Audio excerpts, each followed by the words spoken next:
Of course, that said, it is not such a simple thing that when people are suffering, that we simply say, just think of Krishna and everything. No, if you are not a pure devotee, when bad things happen, you suffer.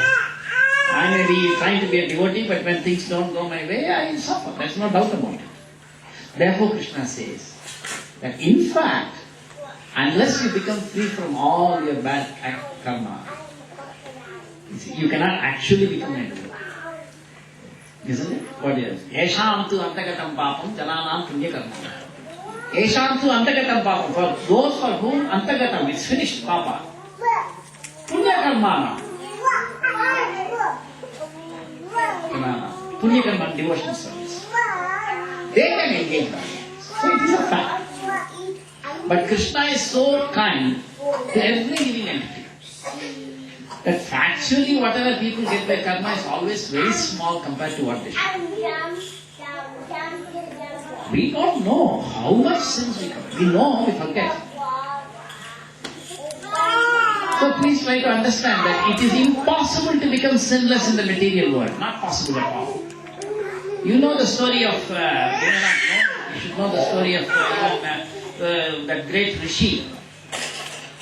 One was doing penance in the forest. I think his name was Manduga Rishi. Yes.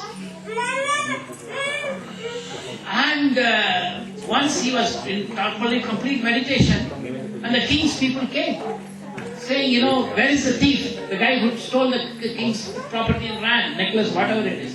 They saw him. They for some reason thought that he is just a thief who is pretending to meditate.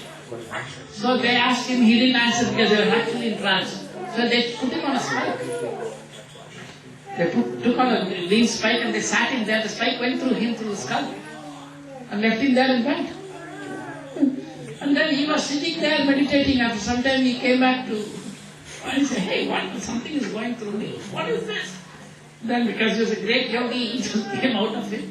And he went straight to Yamalok. He is not going to ask for the king and all that. It's a great thing. He called Yamaraj and he said, hello? He had a STD name. He said, why is this happening to me? So Yamaraj said, excuse me, I'm very sorry. Let me just check my record book. They have database. They have. Yamaraj, his chief database assistant, his name is Chief. It's a fact, it's a science. And he found out that when he was a very young boy, 2-3 years old, in the lawn he was playing, and he was playing with one thorn, and he pricked the eye of an insect. See, for that, actually, you had to suffer. So then, onto the Rishi, he said, what kind of nonsense is this? Totally disproportionate. I was a young boy, I did something for this, they put me through the spike, and you allowed that? He said, therefore I curse you, he said. You will become born as a Sudra. It means as a servant fellow. And then he became born as Vidura. That is little high level discussion. We can't curse and all that.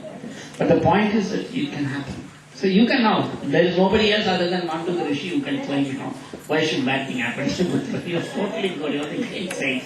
But something he did as a child. May not be in this life, in previous life. But these are all Hindu stories. Hinduism is, Prabhupada said, Vedic culture without philosophy. These things are useless, these stories. Because these were meant for highly advanced people, pious people. In the previous era, the Hindus were very pious. Nowadays, Hindus follow a new religion, it's called Buddhism. They all become Buddhas, they know nothing. I'm an example of that. I was also in America, I knew nothing.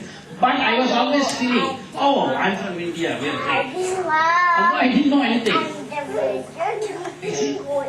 So you must remember that in previous eras, our great people, they